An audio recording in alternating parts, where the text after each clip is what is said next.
Es cierto que el concepto de emancipación estuvo más ligado a lo que genéricamente podríamos llamar la dimensión formal de la igualdad, ¿no? Ustedes saben que en el siglo XVIII la idea de igualdad está básicamente ligada a lo jurídico, está ligada a terminar con el sistema de estamentos, de jerarquías, de estructuras de sangre, de lo que podría ser el antiguo régimen. El concepto de igualdad es básicamente y también de una manera muy poderosa, un sistema, un dispositivo que plantea la igualdad ante la ley, que plantea la igualdad de origen, para definirla de algún modo, pero que no disputa la desigualdad material real a la que se enfrentan los hombres de carne y hueso una vez que se decreta su igualdad de origen. Esto será un tema del siglo XIX, será un tema que aparecerá con los primeros pensadores socialistas, anarquistas, aparecerá en la primera tradición anarquista, en Proudhon, aparecerá claramente en Marx,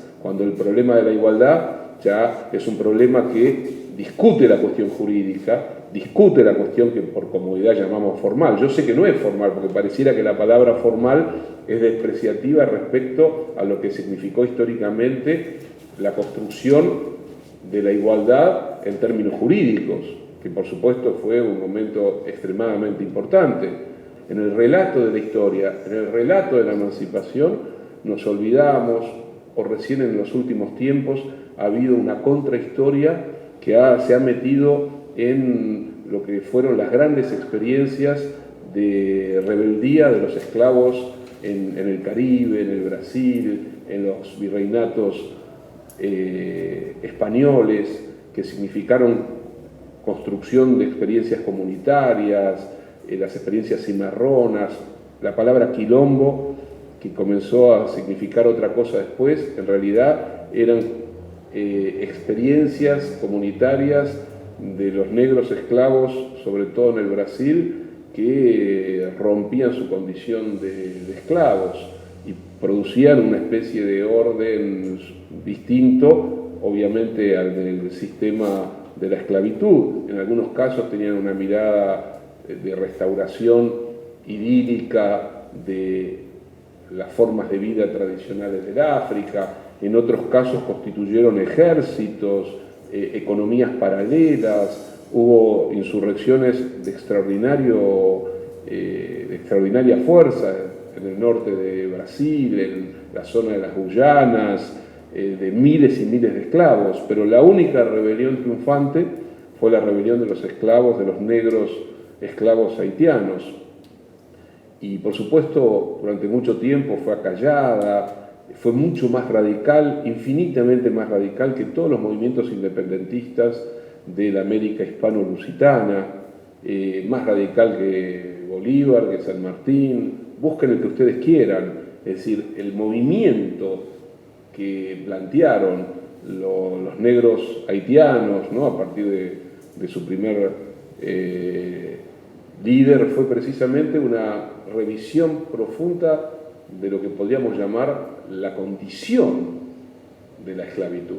La Revolución Francesa demoró eternamente la declaración de la libertad de los esclavos en Haití, entre otras cosas porque Haití era la joya del colonialismo francés.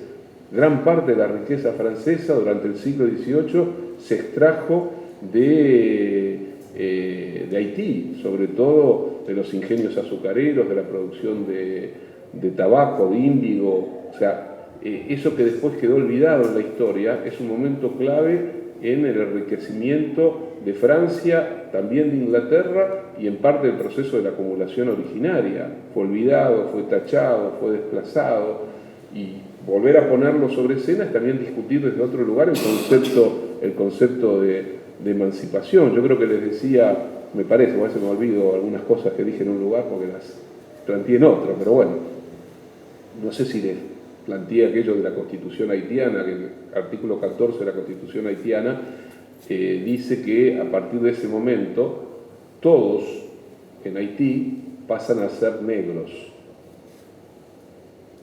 que implica una visión absolutamente universal. Es decir, es una particularidad que deviene genuinamente universal, porque los franceses, entre otras cosas, habían creado un sistema de diferenciaciones, una especie de taxonomía de los colores de piel que implicaban diferencias entre los distintos sectores, desde tonalidades que podían ir del negro más profundo hasta la condición mulata, que a su vez implicaban también lugares sociales diferentes, ¿no? Esa taxonomía del colonialista, esa taxonomía que significa una violencia tremenda, que implica una construcción de un sistema que tiene en el eje de su definición de lo humano una graduación de arriba hacia abajo que termina en la pureza del blanco, es quebrada en 1000 pedazos por la declaración de la primera constitución haitiana. El concepto de universalidad abarca a todos, no abarca a los propietarios, no abarca a los blancos, no abarca a los hombres, abarca absolutamente a todos.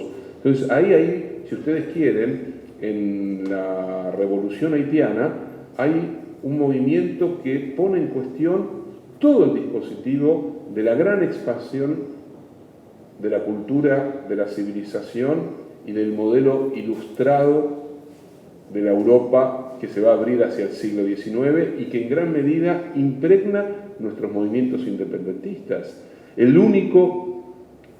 Uno de los que vio la novedad en Haití en parte fue Bolívar, pero hasta ahí.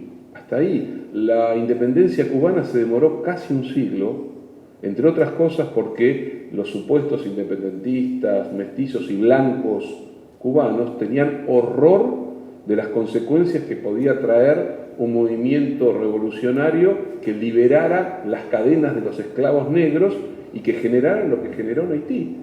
Cuando se rebelan los que han sido humillados a lo largo de su historia, las revoluciones nunca son ni virginales, ni noches blancas, ni amables, sino que generan un nivel de violencia muy grande. Y la guerra de la independencia haitiana, que duró muchos años, incluso logró vencer a la mayor fuerza militar que Napoleón envió hacia esta parte del mundo, fue vencida por el ejército de los ex esclavos, generó también, por supuesto, lo que podríamos llamar una enorme venganza. Se quemaron los ingenios, se quemaron los cuerpos blancos en los ingenios. La revolución, en cualquiera de sus formas, es una rebelión de los humillados. Y cuando los humillados encuentran la posibilidad de construir su propio poder, son implacables. Por lo tanto, en el relato de lo que había sido la insurrección de los negros haitianos, ese relato se convirtió en la pesadilla de los portugueses brasileros, de los dueños de las haciendas azucareras en Cuba, porque el peligro era que eso se reprodujese. La venganza sobre Haití fue extraordinaria. Ningún país ha sido tan maltratado por los poderes reales como Haití. Los franceses negociaron años después de la independencia y cuando Haití estaba en un momento muy difícil, porque entre otras cosas, esa larguísima guerra de independencia implicó casi la destrucción de la economía haitiana, negociaron el pago de la deuda que los haitianos tenían que pagarle a los franceses por haberse liberado de la esclavitud francesa. El empréstito que tuvieron que sacar lo terminaron de pagar 100 años después. Y después vino la dominación estadounidense y hoy viene la dominación de los cascos blancos, azules o qué sé yo cómo se llaman, de las Naciones Unidas. Y a eso se le agrega el desastre natural y a eso se le agrega, por supuesto, la casta que se aprovechó, casta mulata y de sectores de la oligarquía haitiana que también se construyó a lo largo del tiempo. La más famosa de todas fue la familia de Papadoc, que manejó el poder a sangre y fuego en Haití durante muchísimos años y que hizo siempre del pueblo haitiano, sobre todo en el siglo XX, un pueblo maltratado, reprimido, hambriado y que sin embargo ha tenido siempre la capacidad de reconstruirse. Me contaban amigos, yo no estuve en Haití, pero amigos que sí estuvieron y que pasaron mucho tiempo en Haití, que hay tramas de construcción comunitaria donde las mujeres tienen un papel decisivo que son impresionantes en las condiciones de vulnerabilidad, en el desastre en el que viven cotidianamente. Haití es un enorme pobrerío, es una suerte de lugar maltratado por la mano de Dios, y sin embargo hay una historia, hay una memoria que persiste. Hay también la construcción de todo un dispositivo de... La civilización define al otro como el bárbaro, ¿no? Y uno dice vudú, no vudú nuestro vicepresidente, sino el vudú, las prácticas del vudú, que en general las hemos conocido por alguna mala película hollywoodense, aparecen como cosas sofisticadas, los muñequitos a los que se pincha con alfileres, una especie de magia negra que está detrás de vaya a saber qué tipo de práctica demoníaca, y sin embargo es una profunda y compleja y sincrética religiosidad afroamericana que tiene elementos de muchas tradiciones, de tradiciones islámicas, cristianas, animistas, que fueron constituyéndose en el interior de un mundo como el mundo de la esclavitud haitiana, que fue la confluencia de decenas de lenguas, de pueblos que lo único que tenían en común era ser negros africanos. Este es un punto también para nada menor. Es interesante imaginar cómo se construye una cultura que es una cultura de la confluencia, del sincretismo, que se inventa una lengua, el creol. Inventaron una lengua que tomaba muchas cosas del francés, que era la lengua del déspota, del dominador, y al mismo tiempo las estructuras, la forma gramatical provenía de la confluencia de las lenguas africanas. Entonces, claro, hemos aprendido a leer una historia sesgada, y acá también hay que tener cuidado con pensar que la historia de un sector dominante derrotado por otro es la verdadera historia también, que a veces cometemos ese error cuando pensamos críticamente la historia argentina y decimos, por un lado el mitrismo y por otro lado el revisionismo heroico, ¿no? Como si no hubiera en el revisionismo también un sector bien significativo que representó a una parte derrotada de los sectores dominantes de la sociedad. No son, salvando otros que sí, por supuesto, pero no son los subalternos, los peones, no. Entonces, una cosa es la historia de los sectores olvidados, desplazados, invisibilizados, de los trabajadores, de los campesinos, de los negros esclavos, de todos los que han sufrido la explotación en sus diversos modos y formas. Y otra cosa es la historia de los distintos actores diferenciados políticamente con distintos intereses económicos, pero que no representan a esas masas anónimas de la historia. Las masas anónimas de la historia en general aparecen como utilizadas, ¿no?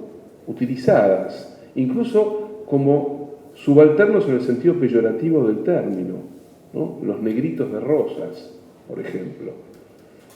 Sabemos muy poco de lo que significó la gran rebeldía del artiguismo, muy poco. Lo que implicó la Declaración de los Pueblos Libres de 1815, lo que implicó la diferenciación de Artigas del resto de los supuestos grandes actores de los movimientos emancipatorios, que sin embargo no cuestionaron ninguna estructura del poder real o de la estructura económica, como sí lo intentó el artiguismo, que tuvo una relación muy profunda tanto con los movimientos campesinos como los movimientos indígenas, y que tuvo como uno de sus temas, bajo el lenguaje de la época, la cuestión de la reforma agraria, o el ala jacobina de la Revolución de Mayo, que intentó avanzar más radicalmente sobre los límites también de nuestros propios proyectos independentistas. Es decir, no es un bloque homogéneo, no es lo mismo Rosas que Peñalosa, no es lo mismo Dorrego que Rosas. Dorrego representa una visión de un federalismo popular, que Rosas no representa en ese sentido. Rosas representa mucho más una visión paternalista de la sociedad enfrentada a otros intereses. Hay que trabajar sobre estas diferenciaciones. Entonces, cuando uno y vuelvo a la cuestión de ¿por qué Haití? Porque es interesante ver cómo lo olvidado, lo que fue tachado, lo que parece insignificante, sin embargo, ocupó un lugar clave para entender el proceso de cristalización de todo un sistema. Es decir, Haití fue un lugar, un enclave decisivo en la creación de la expansión del capitalismo. Decisivo. La esclavitud fue decisiva, porque uno tiende a pensar que el capitalismo fundamentalmente la liberación de la fuerza de trabajo y la posibilidad de los trabajadores de vender libremente en el mercado su fuerza de trabajo. Que por supuesto eso es en gran medida la revolución burguesa.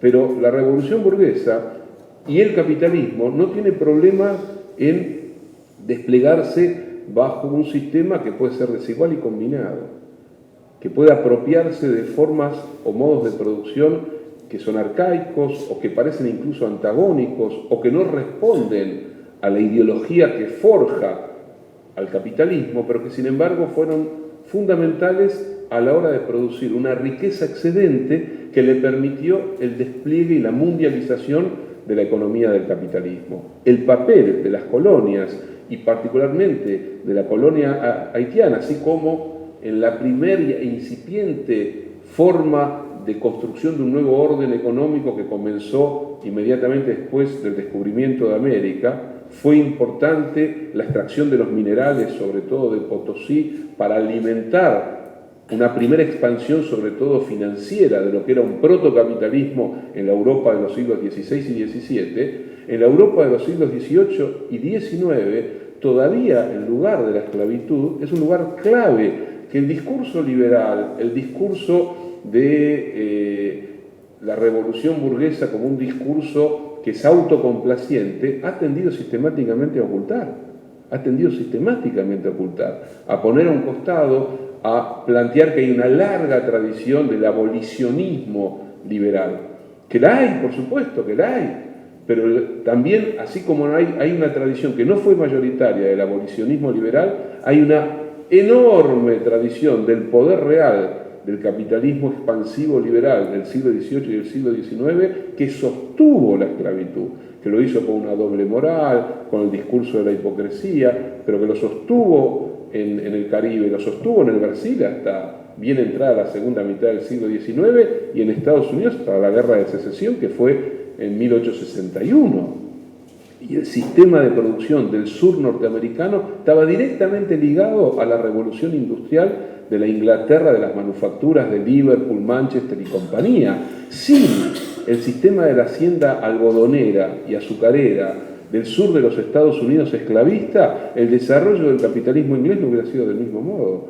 Sin las haciendas, sin los ingenios de Haití bajo el sistema de explotación intensiva de los esclavos negros, tampoco hubiera sido posible el proceso de acumulación originaria del capitalismo francés. Entonces, esto significa que uno tiene que desmistificar ciertas cosas. Entonces, cuando hablamos de emancipación, tenemos que comenzar a despejar un poco también el término, ver de qué estamos hablando. Sin dudas que, insisto con esto, el concepto de emancipación es un concepto que que tiene una estructura que en un punto podría ser como esquizofrénica, en parte, porque apunta a la idea de la libertad, apunta a la idea de la autonomía, está muy ligada a la emergencia del individuo. Emancipación e individuo tienen una relación directa. Yo traté en las reuniones pasadas de señalar de todas maneras una cierta diferencia, pero ha costado colocar al concepto de emancipación en el interior de una praxis colectiva, en el interior de una rebelión de los muchos o de los incontables contra los poderes concentrados, porque ahí la emancipación pasa a plantear otros problemas, pasa a discutir desde otra perspectiva el concepto de libertad. Yo creo que les decía que en la tradición en la que nos seguimos moviendo hoy en día, y yo diría que de una manera mucho más ciega y sin atravesar críticamente esa idea, el concepto de libertad hoy, pero ayer, estuvo ligado a la idea de individuo. Individuo y libertad parecen que son lo mismo, que no puedo pensar el concepto de libertad sin el individuo, que el individuo es el fundamento, es lo que forja, es lo que sostiene la idea de libertad. Y esto tiene consecuencias tremendas y extraordinarias, porque supone, primero, que el individuo es el núcleo desde el cual debemos pensar la sociedad, y que el núcleo último que define a la idea de individuo es el uso de su propia libertad a partir de que él es propietario de su propio cuerpo. Esto que está enclavado en la gran teoría del liberalismo inglés, sobre todo en Locke, fue metamorfoseándose a lo largo de la historia, fue hasta degradándose, porque Locke todavía pensaba la libertad individual en relación a lo común. Porque el problema de la libertad individual es cómo establecemos un puente con lo común, con lo colectivo, con la sociedad. Salvo utilizando esas frases que son absolutamente de ocasión, que la libertad individual tiene que llegar hasta el punto exacto en donde no se ponga en riesgo la libertad del otro, todas esas cosas, digamos, que se constituyen bajo un pseudo ordenamiento jurídico. Pero lo cierto es que si en una sociedad lo que define a la libertad es el locus individual, es la célula individual, lo que define también a la libertad es el egoísmo, es decir, es autorreferencial la libertad. Soy libre en la medida en que realizo mi propia libertad, y todo aquello que ponga en cuestión mi libertad, que la limite, está atentando contra la definición de la libertad. Esto se devoró, pero no siglos, milenios de debate sobre la libertad. En el mundo antiguo, en otras culturas, como si la idea de libertad tuviera una sola definición, hubiera sido inventada en la Inglaterra de finales del siglo XVII y principios del siglo XVIII. Ahí se inventó la idea de libertad. Y esa idea de libertad, que será asociada después, bajo otras condiciones, a la idea de autonomía, más adelante o en tensión a la idea de emancipación, tienen como fondo un concepto patrimonialista de la libertad. Un concepto patrimonialista. Esto lleva directamente a que en la sociedad contemporánea lo que domine como discurso y como práctica sea la idea del individuo como centro absoluto de toda referencia. Y lo que se vaya vaciando de contenido y de sentido es lo que podríamos llamar, con esta palabra que yo pongo y que digo, lo común. Lo común es justamente ese lugar que permite pensar la emancipación, no como una realización de mi propio egoísmo o de mi propia voluntad individual, sino lo común como aquello que se construye con el otro. La palabra libertad y la palabra amistad en lengua indoeuropea tienen la misma raíz. Y las lenguas que hablamos nosotros tienen origen indoeuropeo. La amistad necesita de un otro. No hay amistad sin un otro. La libertad, desde el punto de vista que les estoy planteando, este esencialismo individualista de la libertad liberal, no necesita un otro. Es más, el otro siempre es un problema. El otro de alguna manera interfiere en mi libertad. Y mucho más si ese otro es el Estado, que es directamente el peor de los enemigos, porque está siempre amenazando la expansión de mi libertad. De ahí que la gran tradición liberal haya tenido que constituirse planteando las limitaciones que debe ejercer la sociedad civil sobre la propia máquina estatal. Porque la amenaza permanente es que lo común invada mi intimidad, invada mi libertad. Entonces acá es como si dijésemos, se abre la tradición emancipatoria. Se abre. Cuando nosotros decimos tradición emancipatoria, no hablamos de eso. No hablamos de una especie de hipérbole de la libertad individual, ¿no? Una especie de radicalización, de exageración de la libertad individual, sino que hablamos justamente de una forma de libertad que solo se puede constituir bajo el reconocimiento del otro, de lo común y de lo social. Este es un punto clave, que incluye también, por supuesto, los bienes, la economía. Nos cuesta muchísimo hablar de economía social. Parece que decir economía social es antagónico a la libertad económica, que no debería ser pensada bajo esa lógica, sino bajo la lógica de los agentes individuales. Todo esto que estoy planteando está en la discusión sobre nuestra sociedad, está en la discusión sobre la Argentina contemporánea o sobre lo que uno podría definir el tiempo neoliberal. Una de las características centrales del neoliberalismo es haber proyectado hacia su máxima dimensión esta lógica autorreferencial del hiperindividualismo. Y el núcleo del hiperindividualismo es la radicalización absoluta de lo que podríamos llamar una libertad solipsista. ¿Qué quiere decir esto? Palabra difícil, solipsista. En la tradición de la filosofía, el solipsismo es aquella corriente que, bajo una forma extrema de idealismo, supone que el mundo solo existe en la medida que yo lo piense. Que lo que es porque yo soy. Si no soy, no hay.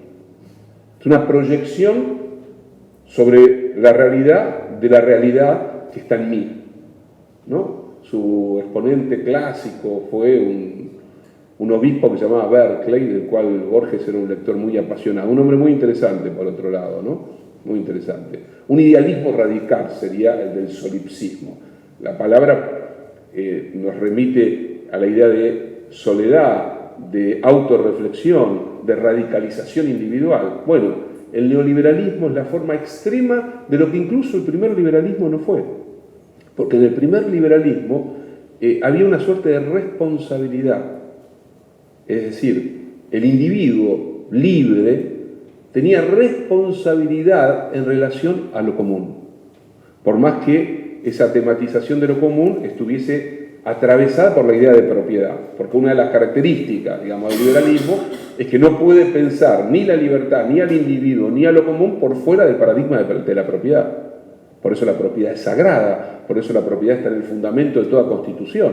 Por eso, en la segunda enmienda de la Constitución estadounidense está, sí, creo que es la segunda enmienda está esa cosa tenebrosa del derecho a portar armas y de adquirirlas libremente, que ningún gobierno puede cambiar. Ahora hay un debate, después de esta última masacre, que está planteando reformar o plantear una nueva enmienda. Pero eso es muy difícil porque en el tejido más íntimo de la conciencia del ciudadano estadounidense, y que es acumulativa en términos generacionales, en su sensibilidad más profunda, está la segunda enmienda, entendida como el acto puro de la libertad.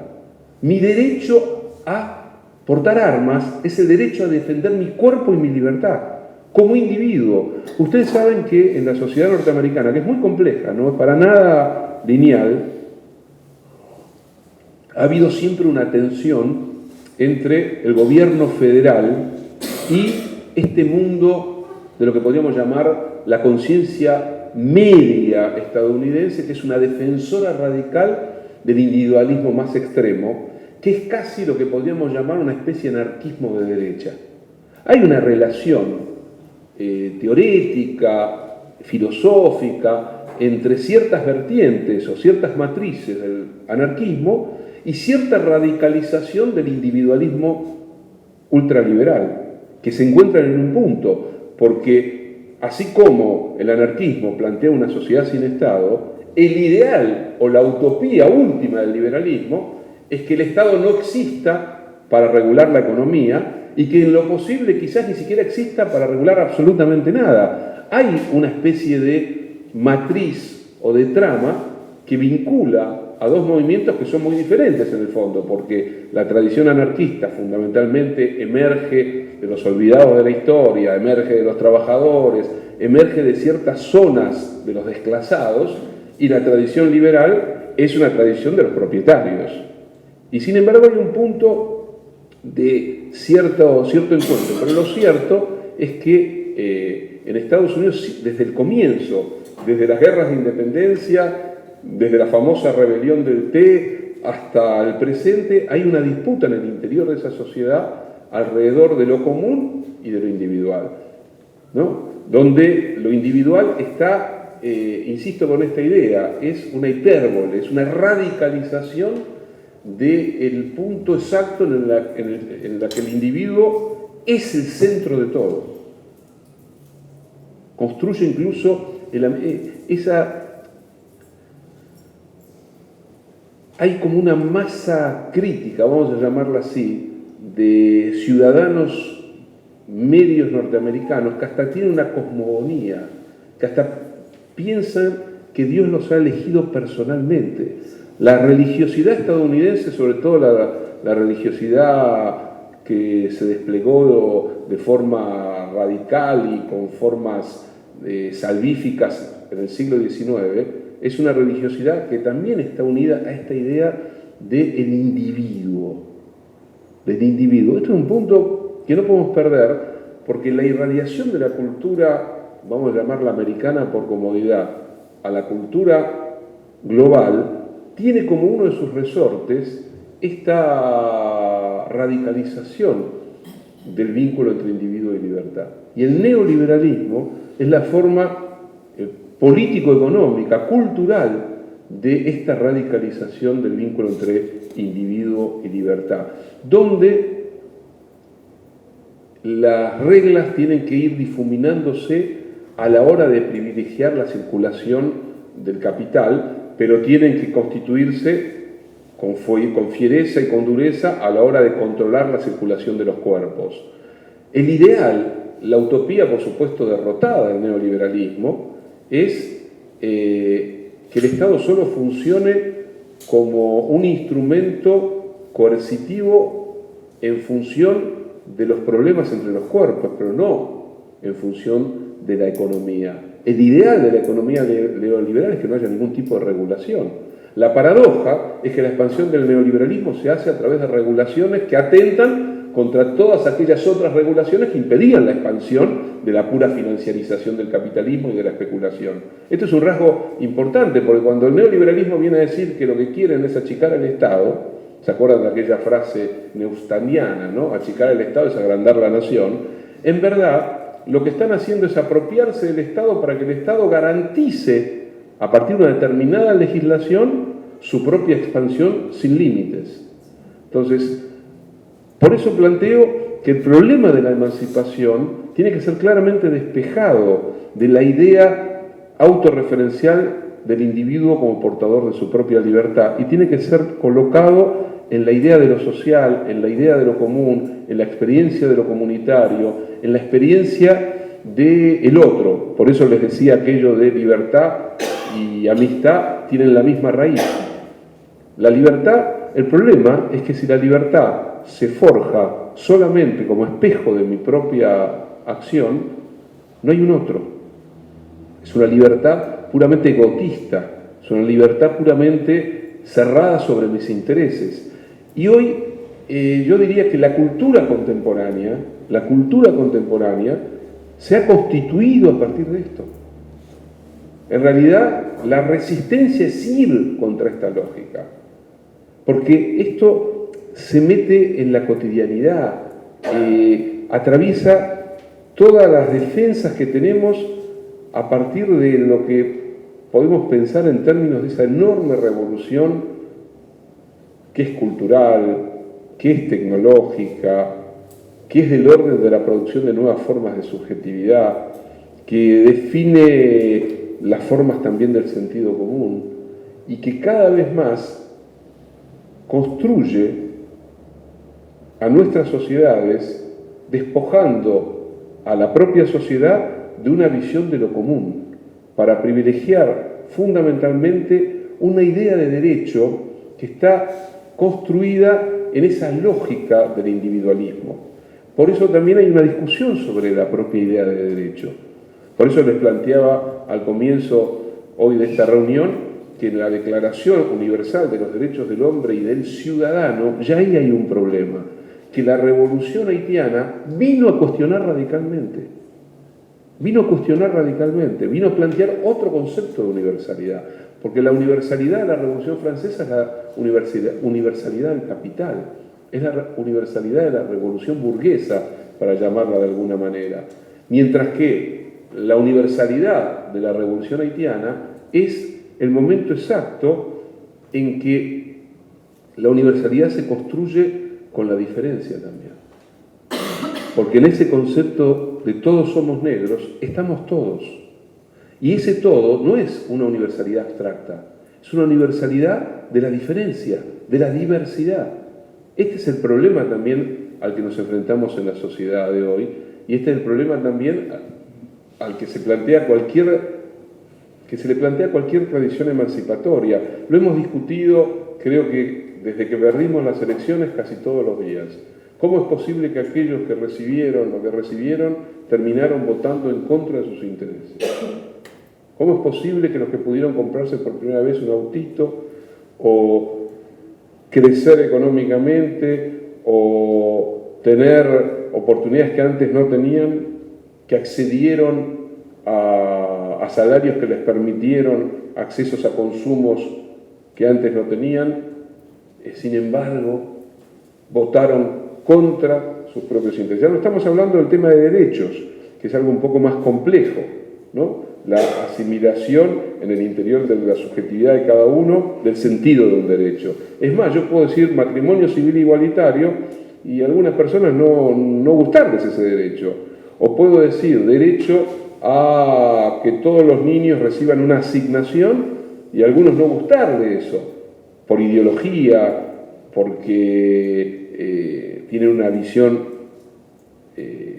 prejuiciosa o lo que fuere. En cambio, la condición material de acceso a un determinado bien está supuestamente en la experiencia realizada efectivamente. Y sin embargo, esa experiencia no es vivida como algo común, como algo que tiene que ver con lo que podríamos llamar por comodidad un proyecto que reúne a esa multiplicidad de personas que se vuelven no solo individuos libres, deudoras solo de sí mismas a la hora de reconocer la virtud de su éxito, sino que reconocen que lo que han logrado es parte de algo común.